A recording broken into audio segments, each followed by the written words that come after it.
It started subtly. A brightly colored sticky note adhered to my front door, its cheerful yellow clashing with the ominous message scrawled in thick black marker. Please be considerate of your neighbors. Excessive dog barking is disruptive. I frowned, peeling it off and glancing at Buster, who was sprawled, snoozing peacefully on the living room rug. He'd barked a few times that afternoon, sure, excited by a passing squirrel standard dog behavior, I'd thought. I crumpled the note, dismissing it as an oversensitive neighbor. This was suburbia, after all. Occasional barking was par for the course, but the notes persisted. They appeared every few days, escalating in both frequency and passive aggression. Your dog's incessant barking is causing undue stress. Please rectify this situation immediately. Have you considered obedience training? It's clearly needed. Each one was signed with a flourish. Sincerely, Karen, 14 Maple Drive. Karen. The name conjured an image of perfectly coiffed hair, manicured nails, and a perpetually disapproving frown. I'd only seen her in passing, a fleeting glimpse of someone meticulously pruning her rose bushes, her gaze lingering on my slightly overgrown lawn with thinly veiled disdain. The notes were annoying, but I initially tried to be understanding.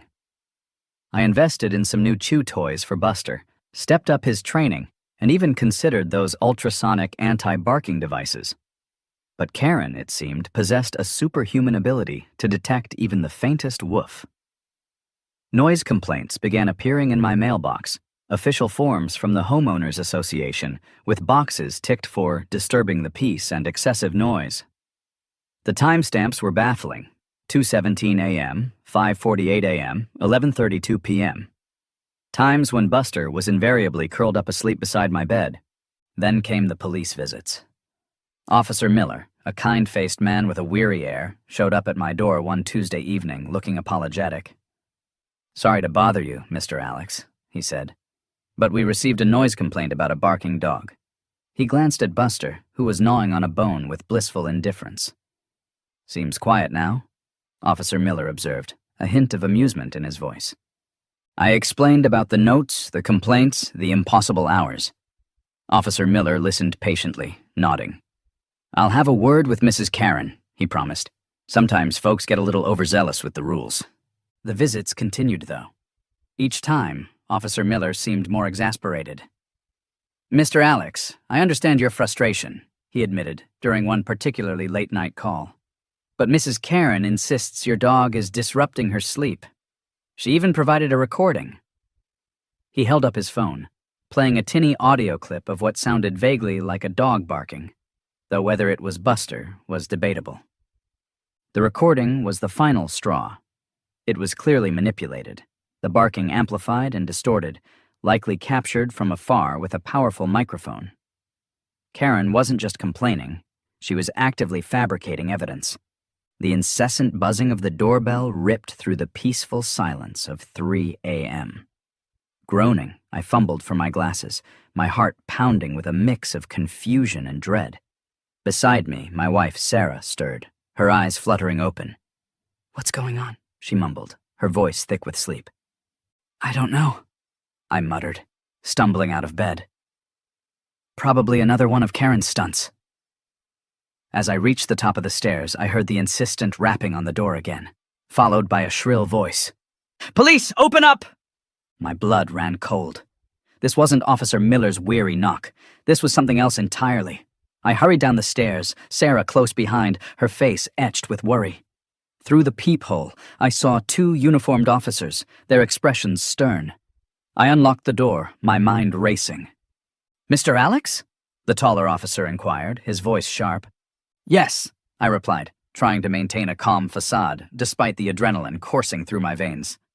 "We're here responding to a noise complaint," the officer stated. "A neighbor reported excessive dog barking, disturbing the peace." I glanced back at Sarah, who was now holding a very sleepy and confused Buster. He hadn't made a peep all night. "Officer," I said, my voice tight with barely suppressed fury, "I assure you, my dog has been sleeping soundly for hours. This is harassment." The officers exchanged glances. They'd clearly been here before, likely with Officer Miller. "Sir, We have to respond to every complaint, the shorter officer explained. Can you please bring your dog inside? He is inside, I retorted, gesturing towards Buster, who yawned widely as if to emphasize the point. The taller officer sighed. Sir, we understand your frustration, but we have a procedure to follow. If the complainant is still being disturbed, we may have to issue a citation. The complainant is the one disturbing the peace, I exclaimed, my voice rising in anger. She's making false accusations, wasting your time, and harassing my family. This has been going on for weeks. The officers looked uncomfortable. They were clearly caught in the middle of a neighborly dispute that had spiraled out of control. After a brief consultation, the taller officer spoke again. Sir, we'll speak to the complainant, but I suggest you try to resolve this issue amicably. Perhaps consider some additional training for your dog. He's already well trained, I muttered, my frustration boiling over. This isn't about my dog. It's about a malicious neighbor with nothing better to do than make my life miserable. The officers offered a few more platitudes about being considerate of neighbors and respecting local ordinances before finally retreating to their patrol car. I watched them go, my hands clenched into fists, my body trembling with rage. Sarah placed a comforting hand on my arm. It's okay, Alex, she said softly. They're gone now. Let's get some sleep. But sleep was the furthest thing from my mind. As I crawled back into bed, my anger simmered, morphing into a cold, hard determination. This wasn't just a nuisance anymore. It was a war, and I was going to fight back. Karen had pushed me too far, and now she was going to face the consequences. The only question was, how far was I willing to go? Sleep eluded me. Karen's face, contorted with self-righteous indignation as she spoke to the police, kept flashing before my eyes. The injustice of it all gnawed at me. I tossed and turned, my mind a whirlwind of anger and frustration. Talking to Karen was useless. She was impervious to reason. Complaining to the HOA was equally pointless.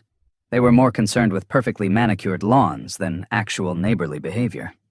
I needed a different approach, something unconventional. A flicker of dark humor sparked in the darkness. If Karen wanted to play games, I could play them too. But I was going to play to win. I sat up, a mischievous grin spreading across my face. Sarah, I whispered, nudging her gently. I have an idea. She mumbled, half asleep. I'm going to build a deterrent. Sarah blinked, finally awake. A deterrent? What kind of deterrent? A personalized deterrent, I replied, my grin widening, one that only Karen can trigger. The next morning, fueled by coffee and a newfound sense of purpose, I retreated to my garage, my sanctuary of tools and half-finished projects. My background in electrical engineering, usually reserved for tinkering with gadgets and building the occasional robot, was about to take a decidedly petty turn. I pulled out my laptop and began researching motion sensors, sound systems, and, well, let's just say unconventional deterrents. The idea for the Karen detector began to take shape.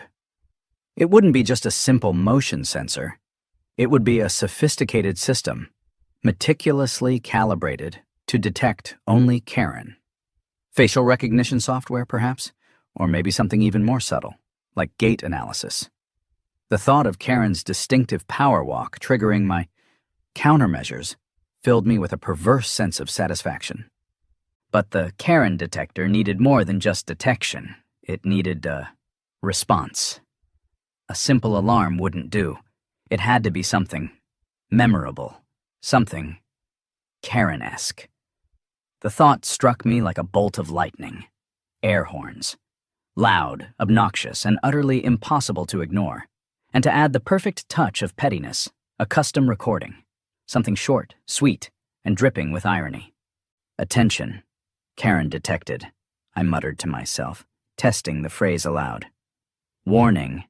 Excessive complaining in progress. Perfect. It was passive-aggressive, it was humorous, and it was just the right amount of petty.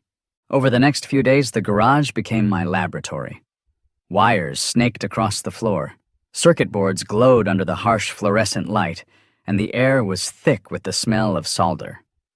I worked tirelessly, driven by a combination of frustration and a strange sense of artistic inspiration. The Karen detector was becoming more than just a deterrent. It was a statement, a declaration that I wasn't going to be bullied in my own home. And if I was being honest, it was also incredibly fun. The Karen detector, in its final form, was a marvel of petty engineering. It wasn't just a collection of air horns. It was a carefully orchestrated symphony of annoyance, designed to target one specific individual. The air horns themselves were strategically placed around my property, nestled amongst the shrubbery and disguised as garden lights. They weren't your average, ear-splitting foghorns. These were custom-modified, their sound slightly higher-pitched, more Karen-esque. The real genius, however, lay in the detection system. Forget simple motion sensors. I'd delved into the world of computer vision and biometrics. A network of discreetly hidden cameras, disguised as birdhouses and garden ornaments, constantly scanned my property. These weren't just capturing video. They were analyzing it, frame by frame.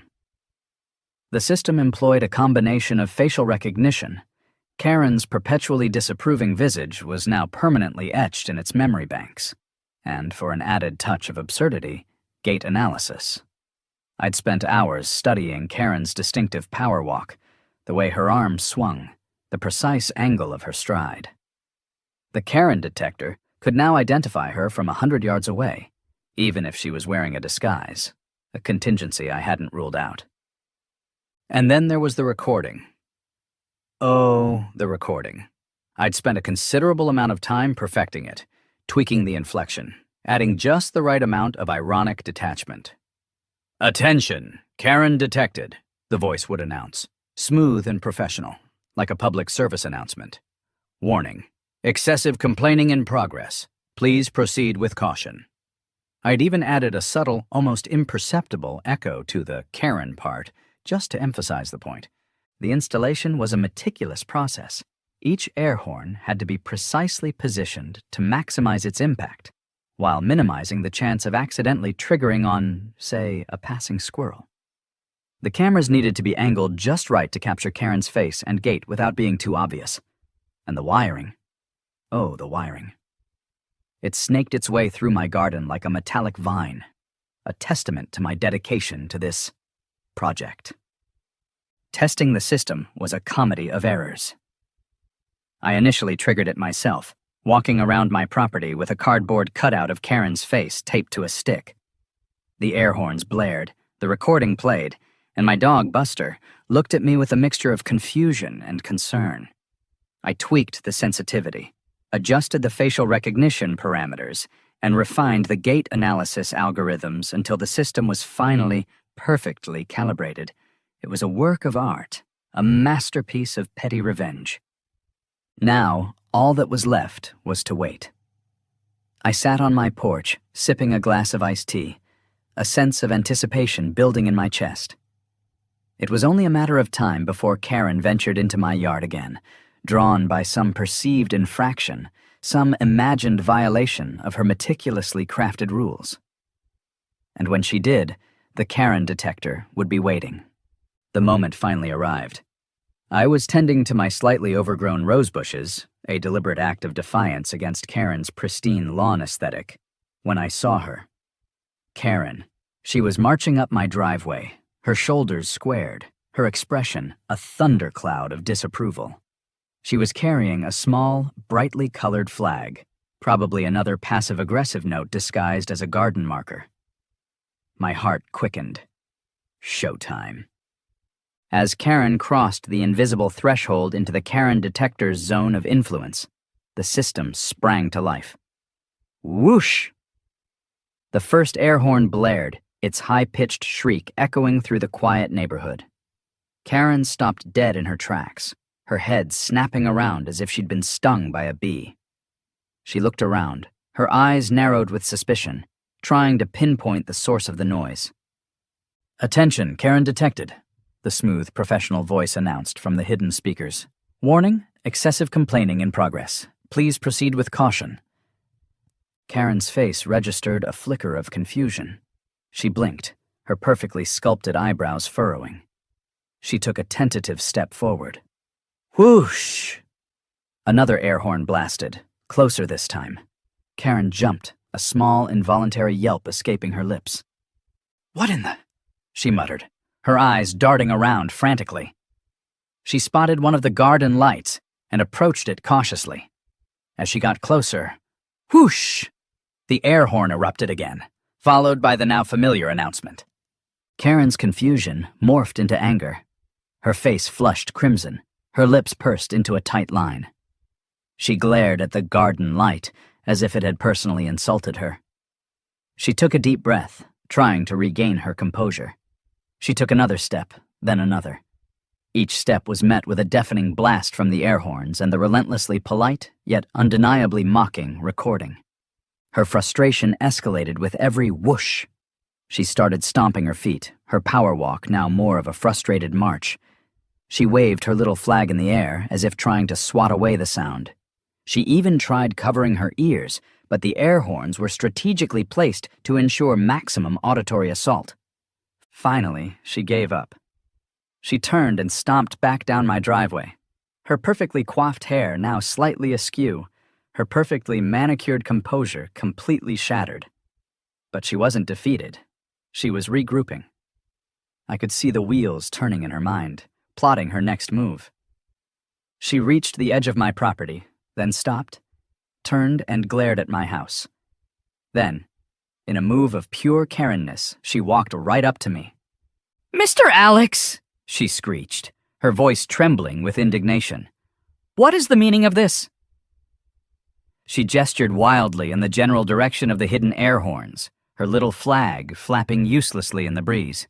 "Are you deliberately trying to torment me?" "Torment you, Karen?" I feigned innocence, leaning against my porch railing, a smirk playing on my lips. "Whatever do you mean?" "This," she sputtered, gesturing towards the hidden air horns. This infernal racket. It's unbearable. And that ridiculous recording." "Ah, you mean my new security system," I replied calmly. "It's designed to deter unwanted visitors." "Unwanted visitors?" Karen's voice reached a new octave. "I'm your neighbor. I'm simply trying to discuss important matters with you." "By trespassing on my property and leaving passive-aggressive notes?" I countered, raising an eyebrow.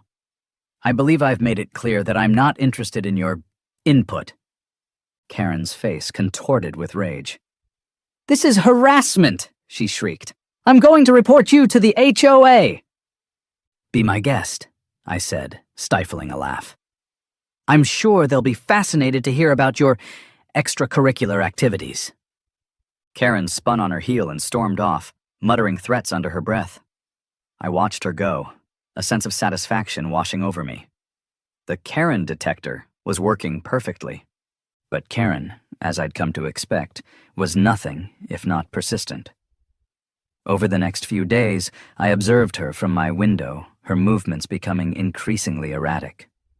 She tried approaching my house from different angles, creeping along the edge of my property line, even attempting to scale my fence, a feat that ended with a rather undignified tumble. Each time, the Karen detector sprang to life, the air horns blaring, the recording mocking her every move. I, of course, was thoroughly enjoying the spectacle. It was like watching a particularly absurd game of whack-a-mole, with Karen as the mole and the air horns as the mallet. I even started taking bets with myself on how long it would take her to trigger the system each time. But I wasn't just a passive observer. I was an active participant in this little game. As Karen's tactics grew more desperate, so did my countermeasures. I added more air horns, strategically placed to create a surround sound effect. I updated the recording, adding new lines like, "Warning, Karen's frustration levels are critically high. Please evacuate the area." And for the grand finale, I installed a series of motion-activated spotlights, turning my front yard into a dazzling, albeit slightly terrifying, light show every time Karen got too close. The neighborhood, needless to say, was thoroughly entertained. Curtains twitched, heads peeked out from behind blinds, and the occasional muffled chuckle could be heard as Karen's attempts to outsmart the Karen detector became increasingly elaborate and increasingly futile. It was, without a doubt, the most entertaining week of my life. Karen, defeated but not deterred, escalated her campaign. A formal complaint, typed in an elaborate font and filled with underlined words for emphasis, landed in the HOA's digital inbox. It painted a picture of a peaceful resident, herself, naturally, tormented by an inconsiderate neighbor with a blatant disregard for community harmony. The unbearable noise, she claimed, was disrupting her tranquility, causing her severe emotional distress and diminishing property values. She demanded immediate action, citing various bylaws and regulations with the authority of someone who had clearly spent far too much time reading HOA rulebooks. The HOA board, a collection of mostly well-meaning but somewhat officious individuals, found themselves in a predicament. On one hand, they were obligated to address resident complaints, especially those as passionately worded as Karens. On the other hand, they were weary of neighborly squabbles and generally hesitant to intervene unless absolutely necessary. Mr. Henderson, the HOA president, a retired accountant with a penchant for bureaucracy, sighed as he forwarded Karen's complaint to the rest of the board. "Another one," he typed in the accompanying email. "Seems Mr. Alex has installed some sort of noise deterrent. Anyone else getting a sense of déjà vu?" Mrs. Peterson, a retired teacher known for her no-nonsense approach, replied within minutes. "That woman is a menace. I've told her countless times that her petunias are encroaching on the sidewalk, but she just ignores me. Rules are rules, I say." Mr. Johnson, a young entrepreneur who mostly attended meetings via Zoom with his camera off, chimed in with a more neutral stance. "Perhaps we should just ask Mr. Alex to tone it down a bit. We don't want to stifle innovation, but..." The discussion went on for days, emails flying back and forth, opinions clashing, and bylaws being quoted with the fervor of religious scripture. Meanwhile, the Karen detector continued its symphony of annoyance, much to my amusement and Karen's escalating frustration. The HOA, caught in the crossfire, seemed paralyzed by indecision. The HOA finally scheduled a meeting to address the noise complaint. I arrived prepared, not with apologies or explanations, but with a carefully crafted defense. I presented myself not as a nuisance, but as a victim, a homeowner simply trying to protect his property from, well, let's just say unwanted attention. "Members of the board," I began, my voice calm and measured, "I understand there have been concerns raised about noise emanating from my property. I want to assure you that I take these concerns seriously. That's why I've invested in a state-of-the-art security system." I gestured towards a large screen I'd set up, displaying footage from my security cameras. "This system," I explained, "is designed to detect and deter potential intruders. It utilizes advanced motion sensors and other proprietary technology to ensure the safety of my family and my property." The screen showed a series of clips. Karen, lurking near my property line, peering into my windows, even attempting to open my gate, which, thankfully, was locked. The footage was carefully edited, of course, focusing on Karen's more suspicious behavior, omitting any context that might explain her presence, like, say, her obsession with my rose bushes. I even added a dramatic soundtrack to emphasize the suspense. "As you can see," I continued, "this individual has repeatedly approached my home, often at odd hours, for no apparent reason. This behavior has caused me considerable anxiety. I felt I had no choice but to take measures to protect myself." The HOA members watched the footage with growing concern.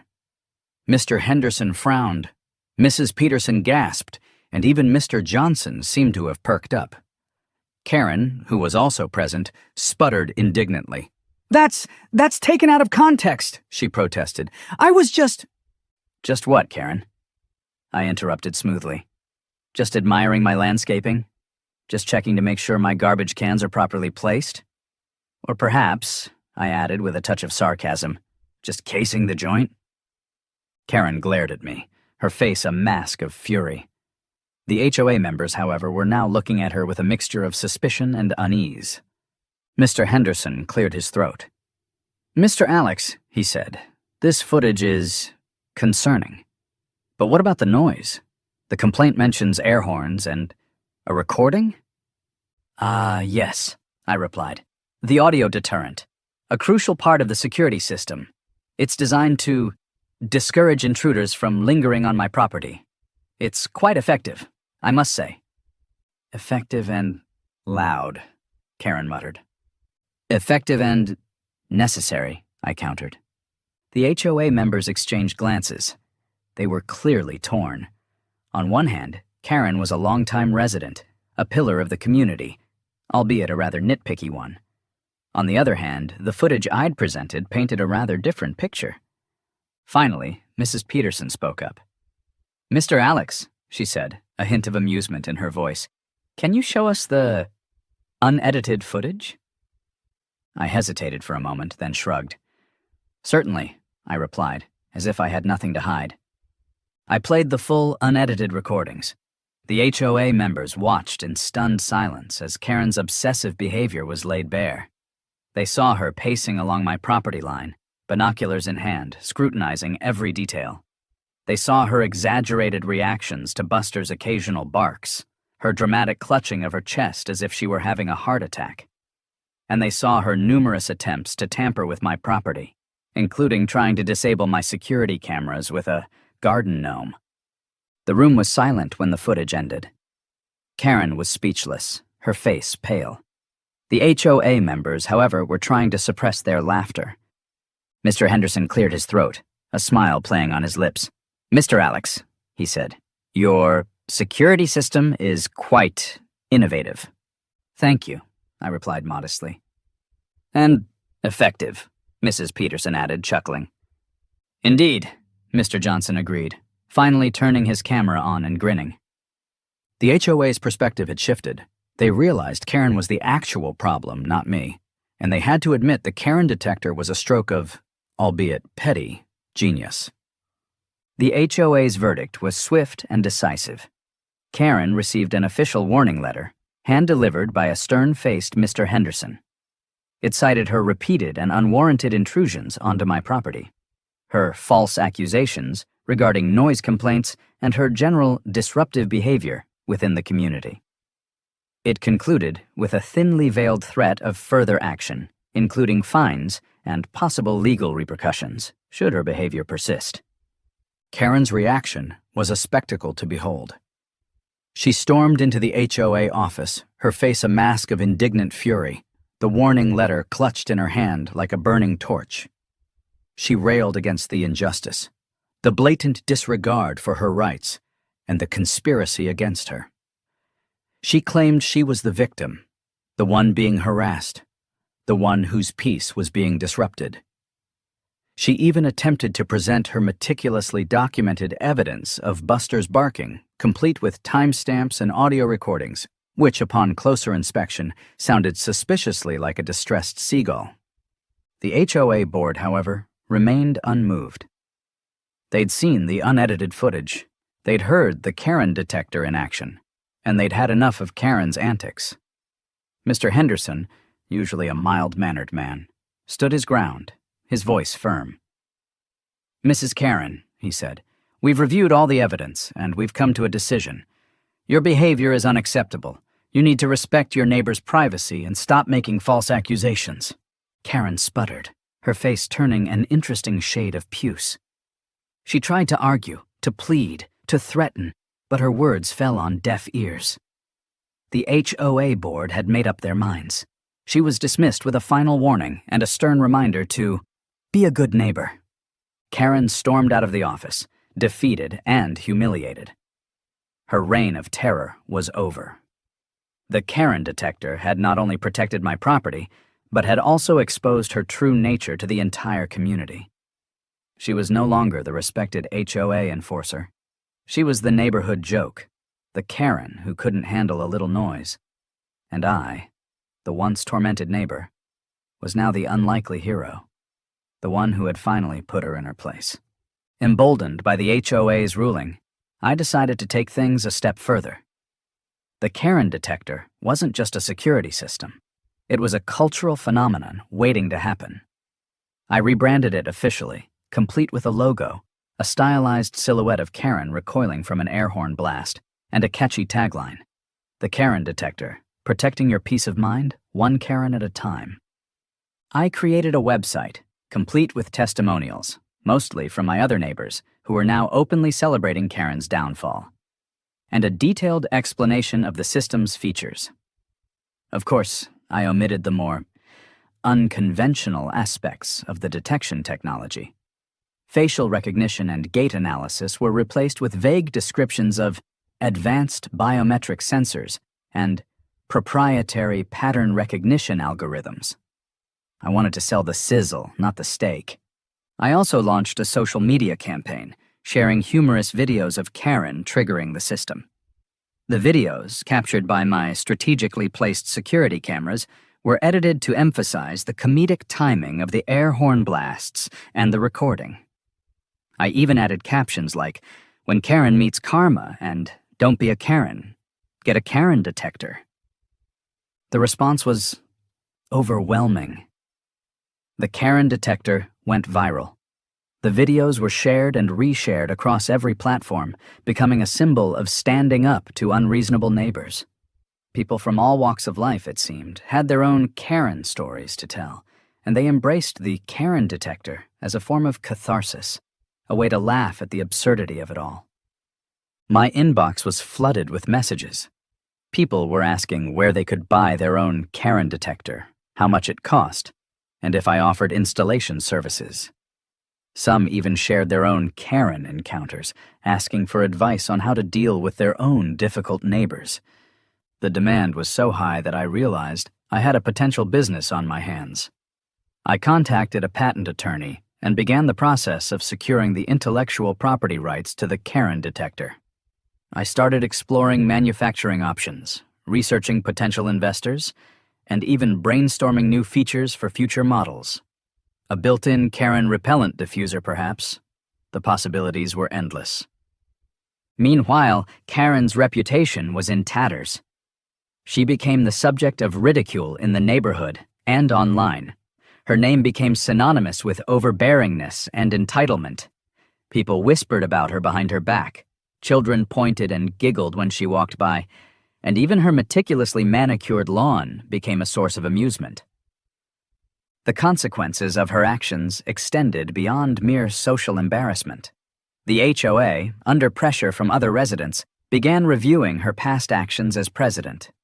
They discovered a series of questionable decisions, including misappropriation of funds for community beautification projects, which mostly seemed to benefit her own property, and the selective enforcement of rules based on personal vendettas. Depending on how far you want to take the story, she could face further repercussions, ranging from fines and expulsion from the HOA to, in more extreme scenarios, legal action. Her carefully constructed world of control and order had crumbled, and the Karen detector was the instrument of her downfall.